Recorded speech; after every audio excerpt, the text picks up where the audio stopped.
Hola, ¿qué tal amigos de la parroquia San Pablo Apóstol? Espero que se encuentren de lo mejor. Mi nombre es Edgar Espinosa y sean bienvenidos a esta nueva sección llamada Pregúntale al cura. En esta sección que traemos para ustedes, tendremos como invitado a alguno de los sacerdotes de nuestra parroquia, quienes responderán a preguntas relacionadas a algún tema de nuestra fe, las cuales ustedes podrán enviarlas a través de una historia de Instagram, la cual habilitaremos en cualquier momento del mes, así que tendrán que estar atentos para saber el tema a tratar en el próximo video. Sin más preámbulos, comenzamos. El día 31 de julio, la iglesia entera se une para celebrar a uno de los santos más importantes, a San Ignacio de Loyola. San Ignacio nace en el pueblo de Loyola, cerca de Azpeitia en el País Vasco, al norte de España, en el año 1491. Fue militar y en mayo de 1521 cayó herido de bala en la batalla de Pamplona, destrozándole la pierna, y a partir de ese momento comienza un camino de conversión y de entrega a Dios. Escribe los ejercicios espirituales y funda una de las instituciones religiosas más importantes dentro de la Iglesia, la Compañía de Jesús. Pero para conocer más a fondo la vida y obra de este gran santo, tenemos como invitado al padre Hugo Lemus, que nos platicará un poco más de él. ¿Qué tal, padre? ¿Cómo está? Bien, gracias a Dios. Aquí con mucho gusto compartiendo con ustedes este nuevo espacio del canal de la parroquia. Pues sea bienvenido nuevamente. Son preguntas fáciles, creo yo que estudió alguna cosilla en estos días. Sí, más o menos. Muy bien, ¿está listo entonces? Con mucho gusto, claro que sí. La primera pregunta que nos llegó dice: ¿en qué consisten los ejercicios espirituales? Bueno, los ejercicios espirituales son la principal obra literaria, espiritual, psicológica, teológica de San Ignacio de Loyola. Surgen desde la experiencia que él tiene en una cueva que se llama Manresa, cerquita de Montserrat, allá en una ciudad cercana a una ciudad que se llama Barcelona, que es una ciudad ahora muy importante en España. San Ignacio, después de lo que comentaste de ese accidente o incidente en el cual fue herido en la batalla de Pamplona, se retira primero a recuperarse en su hogar en Loyola. Después, ya cuando se siente restablecido, para él representó un dolor tremendo. Él era un hombre de guerra, un militar, una persona que tenía como un gran aprecio de sí mismo, un orgullo de saberse defensor de los nobles. Pues el quedar no cojo, pero sí como disfuncional en sus piernas. Una le quedó más grande que la otra, y eso hacía que cuando caminaba se notaba una cierta dificultad para hacerlo. Esto representó para él como un momento muy difícil, porque, como digo, él se tenía un aprecio enorme a sí mismo y pensaba que lo más importante en la vida era tener un cuerpo agradable y fuerte. Y con la experiencia que tuvo del sitio de Pamplona, pues ya no fue así. Cuentan los biógrafos que era tal su deseo de quedar bien que se sometió a dolores enormes para que le pudieran ajustar la pierna al nivel de la otra, y se la estiraban. Imaginémonos con la técnica de aquella época, habrá sido tal vez a base de poleas, piedras y algunos metales, y entonces el dolor era enorme. Sin embargo, no alcanzaron a restablecerle la misma vida física que tenía. Entonces, eso le llevó en su casa a meditar.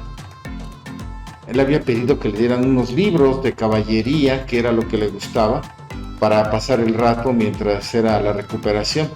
Sin embargo, los pocos libros que había ahí en su casa eran el de la Imitación de Cristo, de Tomás Kempis, y el otro era La Flor de los Santos, que eran como vidas de santos, y esto también le ayudó en su restablecimiento, ya no solamente en el aspecto físico, sino sobre todo en una restauración interior espiritual.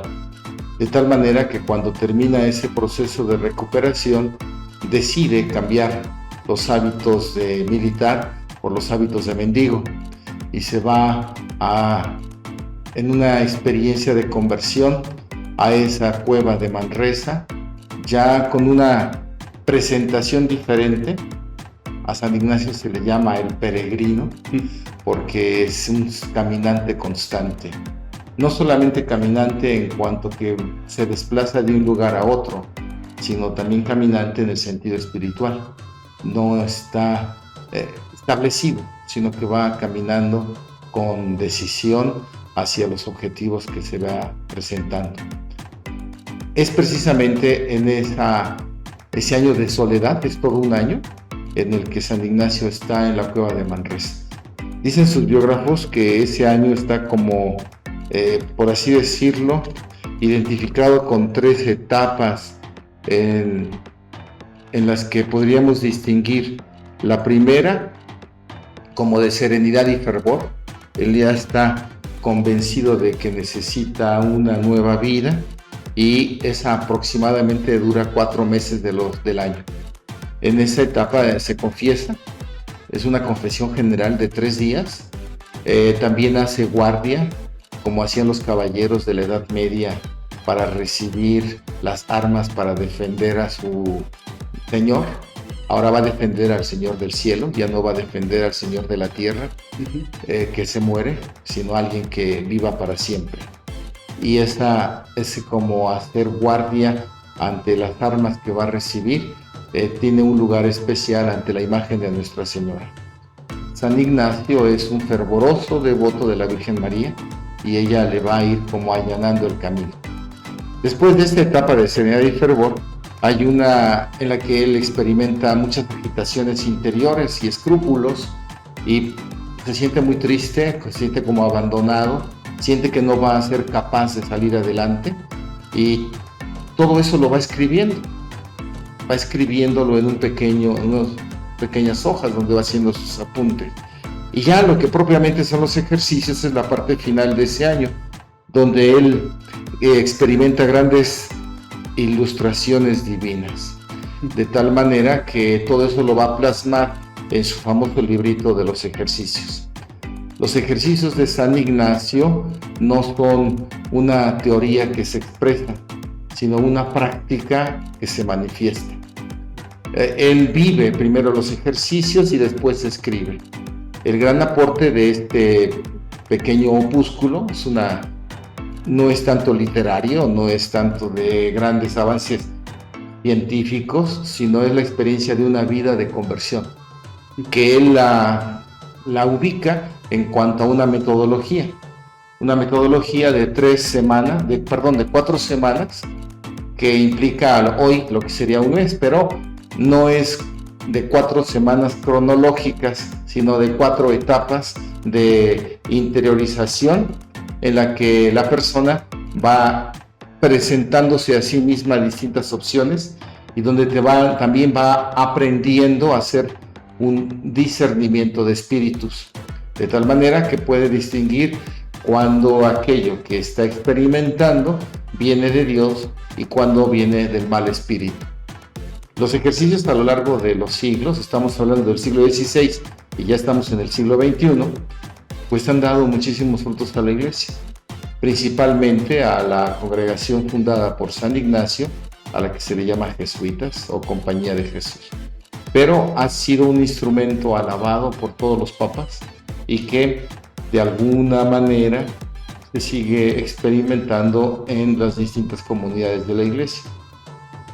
Lo que sí es cierto es que aquellas agrupaciones dentro de la Iglesia que viven más de cerca la espiritualidad ignaciana pueden orientar más adecuadamente en este caminar, que es el caminar de San Ignacio de Loyola. Muy bien, muy concreta la explicación. Imagino que los ejercicios espirituales, como usted menciona, son 4 semanas, como etapas, pero llega algunas veces a durar más de un mes, ¿no? En algunos casos. Así es, precisamente porque son no etapas cronológicas, sino de experiencia espiritual. De hecho, hay personas que han vivido una semana un mes, ¿no? En un mes, una semana, y el siguiente año vuelven a la siguiente etapa, que van a tener otro mes, pero de una semana. Ahora, en el momento actual, es prácticamente una semana en completo silencio. Al intermedio se da un día de descanso porque realmente es muy intenso el trabajo que se hace, por eso se llama ejercicios, porque es ejercitar el alma, y es así como se ejercita el cuerpo, pues también el alma, de tal manera que sí hay como un desgaste, hay oración nocturna también, hay momentos en los que hay unas consolaciones muy fuertes, momentos en los que hay grandes desolaciones, pero todo eso gracias a que hay un sacerdote o un experto en ejercicios espirituales que va acompañando, pues se va discerniendo adecuadamente. Muy bien. Pasamos a la siguiente pregunta, ¿qué le parece? Con mucho gusto, claro. Preguntan, ¿cómo fue la conversión de San Ignacio? Ya mencionamos un poco, San Ignacio era un soldado que en ese momento, estamos hablando de una etapa en la que prácticamente es el momento en que se descubre el Nuevo Mundo y que viene la conquista, la llamada conquista de América, concretamente de lo que era la antigua Tenochtitlan, por Hernán Cortés por parte de los reinados de Castilla y de Aragón. Pero había muchos reinados dispersos en toda Europa. Y bueno, la familia Loyola siempre se había distinguido por ser esa fuerza militar que iba como sosteniendo a los nobles. Había enfrentamientos entre las casas nobles de Europa y una de ellas pues era evidentemente la que estaba en ese que se llamó sitio de Pamplona, donde los grupos franceses habían ya ocupado prácticamente toda la ciudadela y habían puesto ya en huida al ejército en el que estaba Íñigo, que era el nombre original de Ignacio de Loyola, Íñigo. Todos le pedían que abandonara ya los puestos porque ya habían prácticamente perdido la guerra. Y él era de tal pundonor y valentía como militar que no quería dejarlo. Y entonces, pues estaban prácticamente en una situación muy desfavorable. Y en ese momento llega una bala de cañón, imaginémonos las balas de cañones de aquella época, y que le pega a la pierna de San Ignacio, pues lo tumba y lo deja prácticamente inconsciente. Es la única manera en que él puede dejar la guerra, o sea, nada más la podía dejar así o muerto, porque no podía ganar. Era una batalla en la que era imposible ganar. De ahí ya se lo llevan entonces a su casa, ¿no? Que es una casa noble en esa región de España que es la de Almeida, algo así, donde él vivía. O Guipúzcoa, ¿no? Guipúzcoa, sí. Se llama. Bueno, entonces, ahí viene la pregunta sobre la conversión. Ahí viene entonces lo que es el tiempo de silencio, en el que él va a interiorizar sobre sí mismo y se va a dar cuenta de las vanidades del mundo en las que ha estado sumido durante mucho tiempo. Y ya no quiere entonces servir a un rey o a un señor que se le muera, sino al Señor eterno. Y ahí viene ese cambiar las ropas de soldado por las ropas de mendigo y empezar. No tenía mucha claridad qué hacer. Él lo único que sabía es que tenía que cambiar de vida y que su vida tenía que estar en consonancia con el Evangelio. Entonces, pues una de las cosas que ve muy claras es que va a vivir de la mendicidad. Él, que era tan orgulloso, tiene que ahora recibir de los demás lo poco que va a llevarse a la boca, ¿no? Y la otra, que quería ir a Tierra Santa. Esa era su gran anhelo, ir a la tierra de Jesús. Sin embargo, todavía conservaba algo de la fuerza de su temperamento y de su carácter. y no era tan fácil de ser sometido.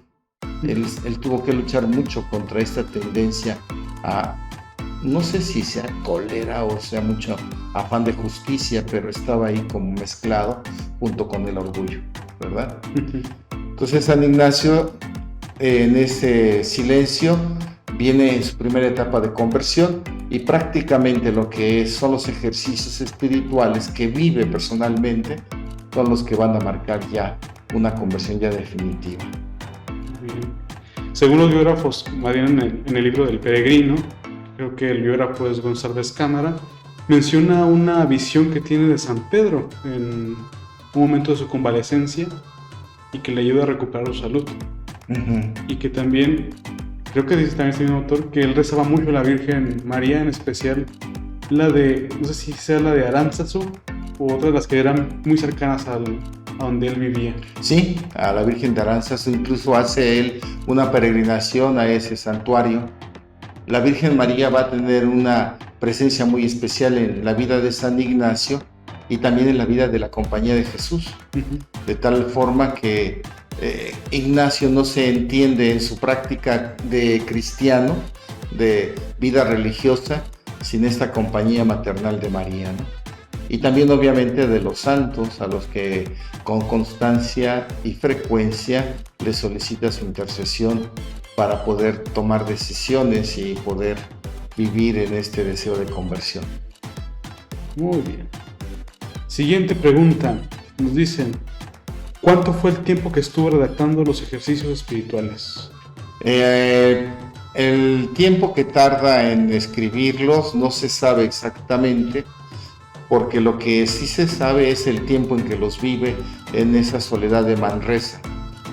Es interesante, en Manresa, que era una cueva que estaba muy cerquita de Montserrat, él pasa muchas horas al día y hay unas piadosas mujeres que le llevan de comer al ver que es un hombre de Dios, que él les cuenta un poco su historia y les habla de esta experiencia que está viviendo, y gracias a ellas se pudo alimentar durante ese año.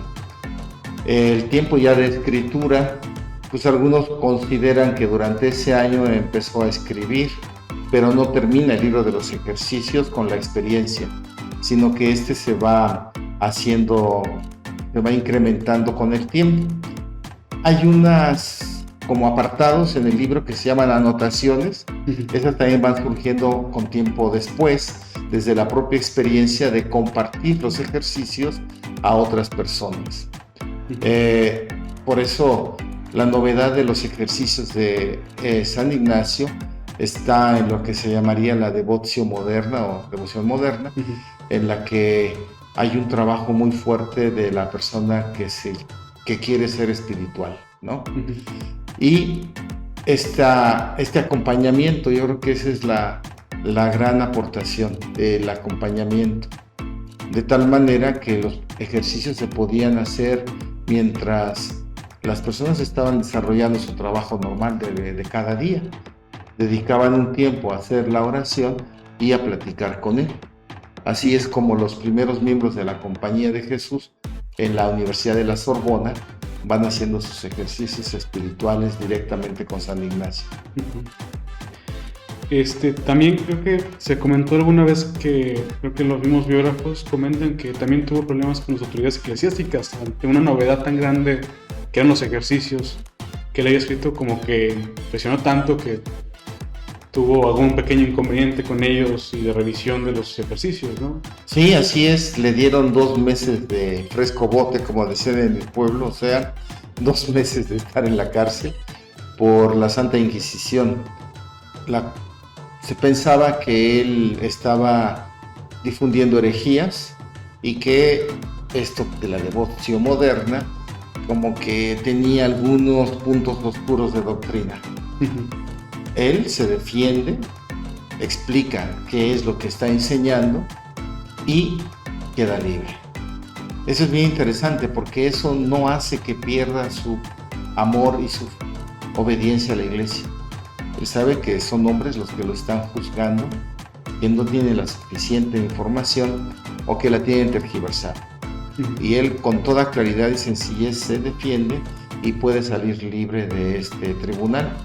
ya no lo persiguen y ya no lo ponen en entredicho, por así decirlo. En este tipo de acciones hay que recordar pues que está detrás muchas veces el pecado del hombre. Algunos comentaban que era envidia de algunas personas que veían cómo San Ignacio iba realizando desde la amistad en ese anunciar a ese Jesús vivo, pues cómo iba llevando a las personas a un encuentro personal con el Señor. De hecho, en ese tiempo él está dando catequesis a niños muy pobres y a personas que viven en situación de extrema pobreza. Y a ellos son a los que les va dando los ejercicios, a los niños la catequesis. Pero todo lo que va enseñando está en acorde con lo que es la doctrina de la Iglesia de siempre. De tal forma que aquellas posibles situaciones peligrosas de una enseñanza equivocada quedan completamente destituidas. Es interesante mencionar que en unas reglas que pone San Ignacio de Loyola en su librito de los ejercicios espirituales, llama algo así como las reglas para sentir con la Iglesia. En una de ellas dice una cosa fuertísima y que dicen sus biógrafos que pudo haber sido como consecuencia de esta experiencia tremenda que él vivió. Y él dice, todo buen cristiano tiene que someterse a lo que la Santa Iglesia Católica jerárquica decida. De tal manera que si lo que yo veo que es negro, la Iglesia me lo dice que es blanco, tengo que afirmar que es blanco.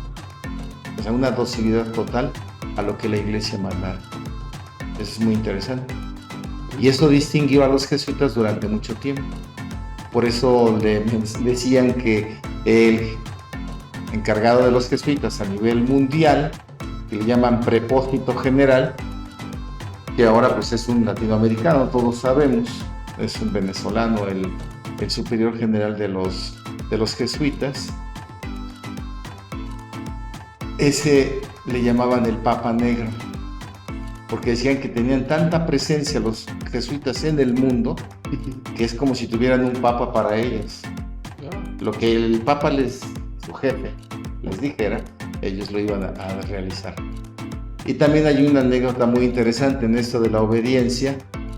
Cuentan que el líder soviético Joseph Lenin decía, cuando estaban haciendo la Revolución de Octubre en la Unión, lo que después sería la Unión Soviética, que en aquel entonces era la Rusia de los zares, decían que si él tuviera un grupo de 12 como los jesuitas, podría conquistar el mundo. O sea, era tal la admiración que sentían por los jesuitas en su obediencia y en su disciplina, que sabían que eran hombres que no se iban a echar para atrás y que con los que iban a poder hacer muchas cosas. Así es. Es muy importante la obediencia dentro de la compañía de Jesús y que se nota con gran profundidad. Sí, esperemos que siga siendo así, porque me decían a mí en mi tiempo un obispo jesuita precisamente que él era de la compañía de Jesús, no de Jesús, ¿qué compañía? Vaya. Vaya afirmación. Siguiente pregunta. ¿Usted cuál considera que era el propósito de San Ignacio?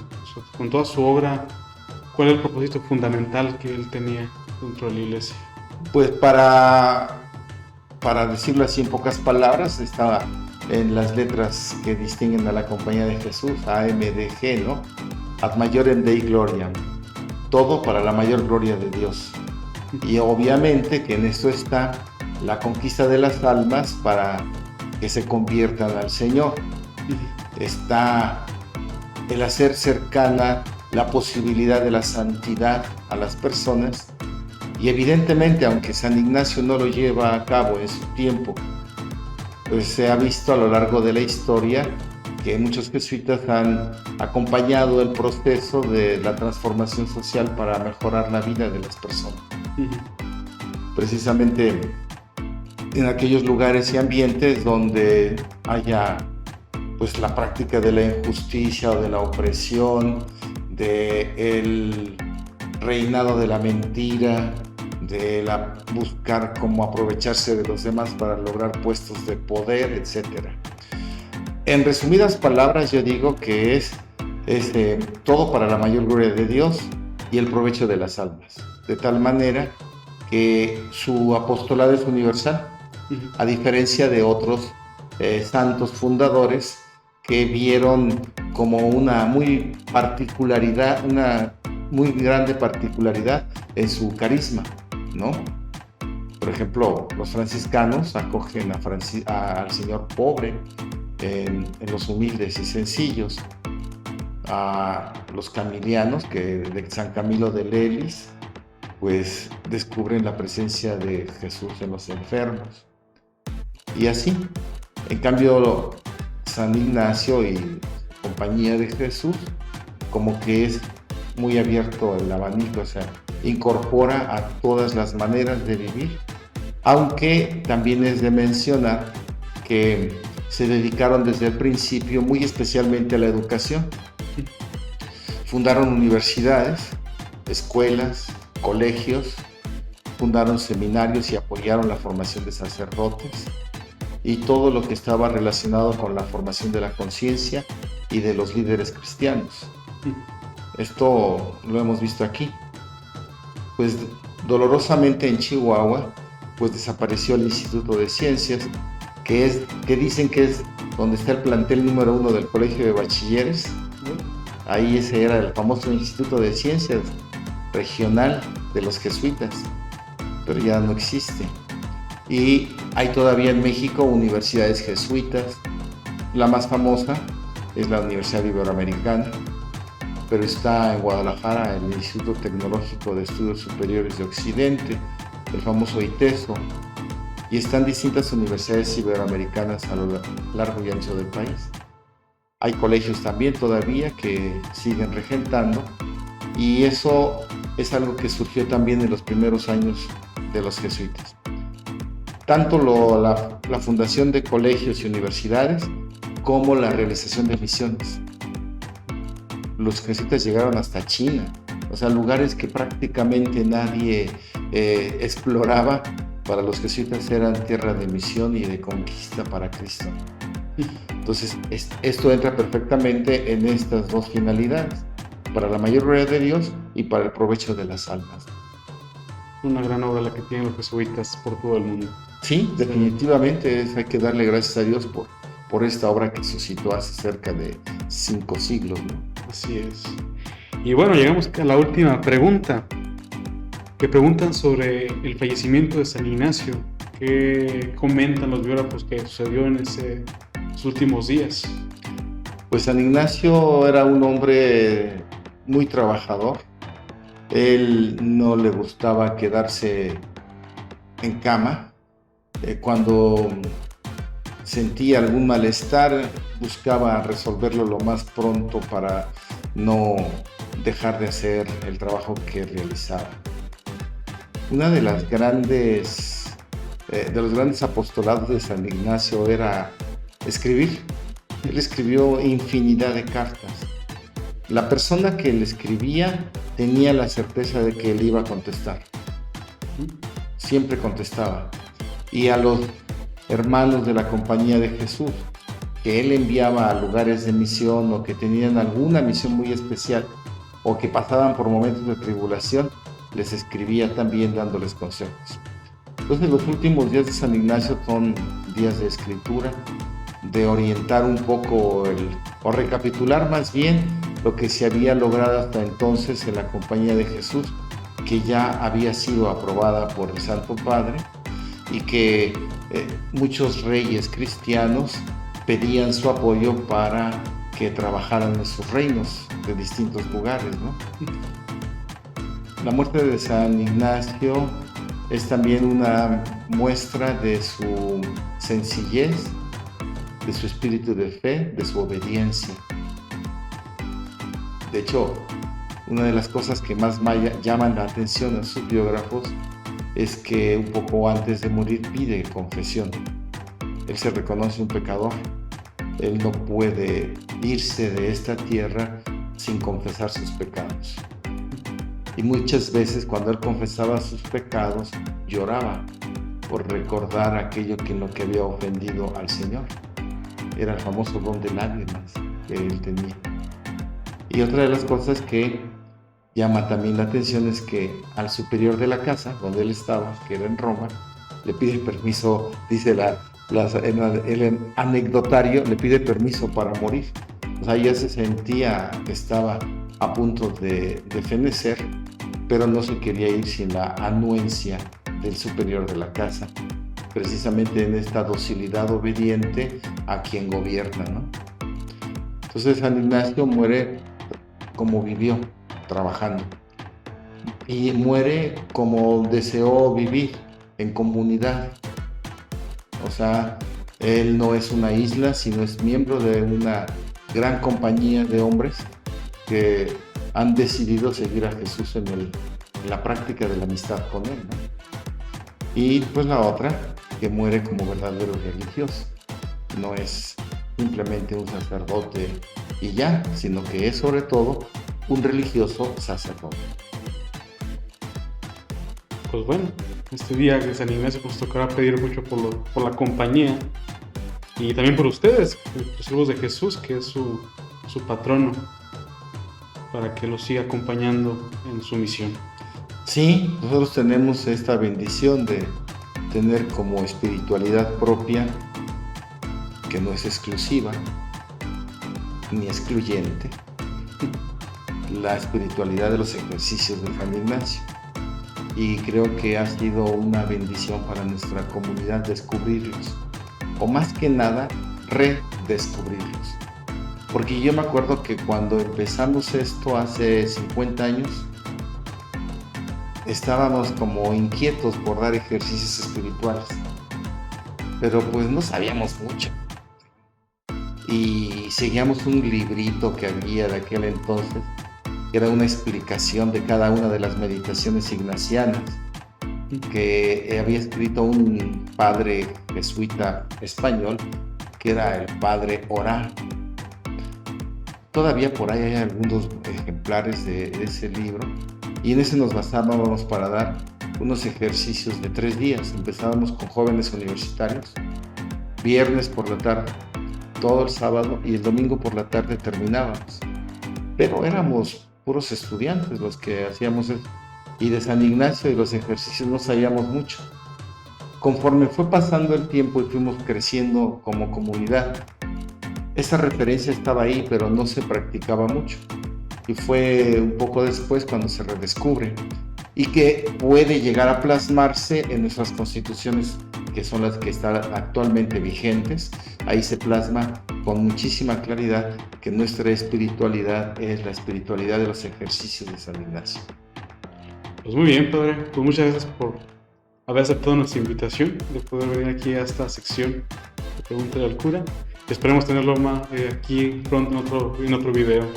Con mucho gusto, claro que sí, y los felicito a ustedes por el trabajo que están haciendo, y sepan que están en mis oraciones, que constantemente le pido al Señor para que cada día sea más cristiano y más profesional el trabajo, y que todos perseveren en esta acción que es muy buena. O sea, hoy trabajar en los medios de comunicación para anunciar el Evangelio es imprescindible. Ya no podemos nosotros pensar que es un lujo, es una necesidad. Y la pandemia nos ha enseñado, entre muchas cosas, que estos nuevos medios son herramientas utilísimas para el anuncio del Evangelio. Muchas gracias, padre. Y bueno, a todos los que nos están viendo, no olviden suscribirse a nuestro canal y activar la campanita de notificaciones para que no se pierdan ninguno de nuestros videos. También los invitamos a que nos sigan en Facebook e Instagram. Entonces nos vemos en el siguiente video de Pregúntale al Cura.